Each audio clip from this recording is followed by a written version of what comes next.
হিজবুল্লাহর উপর হামলা হলে ইসরায়েলকে ধ্বংস করে দেওয়া হবে। ইরানের এমন হুঙ্কারের পরই সুর নরম করল ইসরায়েল। নতুন করে বলল, যুদ্ধ নয়, কূটনৈতিক আলোচনার মাধ্যমে হিজবুল্লাহর সাথে চলমান সংঘাত সংকটের নিরসন চায় নেতানিয়াহু সরকার।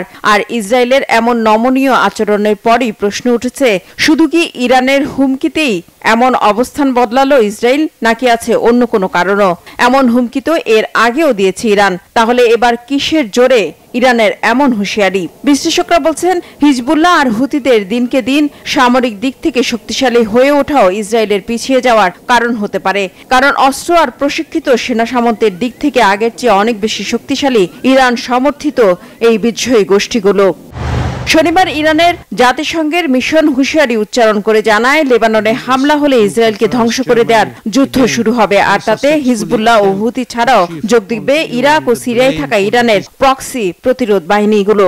আর এরপরই হিজবুল্লাহর সাথে ইসরায়েল যুদ্ধ চায় না বলে নতুন করে মন্তব্য করেছেন দেশটির প্রতিরক্ষা মন্ত্রী ইয়োব গ্যালান্ট।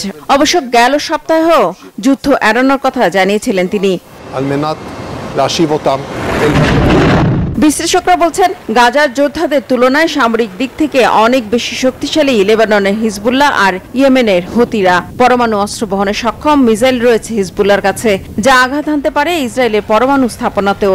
অন্যদিকে হুতিদের রয়েছে নিজেদের তৈরি হাইপারসনিক মিসাইল, যা দিয়ে লোহিত সাগর, এডেন উপসাগর ও আরব সাগরের পাশাপাশি ইসরায়েলি লক্ষ্যবস্তুতে আঘাত হানতে পারবে তারা। এরই মধ্যে হুতি গোষ্ঠী দাবি করেছে, ভূমধ্য সাগরে অন্তত 5টি জাহাজে উন্নত হাইপারসনিক মিসাইল দিয়ে হামলা চালিয়েছে তারা। আর এসব কারণে হিজবুল্লাহর সাথে যুদ্ধে না জড়াতে ইসরায়েলকে সতর্ক করে দিয়েছে বন্ধু যুক্তরাষ্ট্র। এই যুদ্ধের পরিণতি ইসরায়েলের জন্য ভয়াবহ হবে বলেও শঙ্কা করছে তারা। রিফাত জামান, বাংলাদেশ।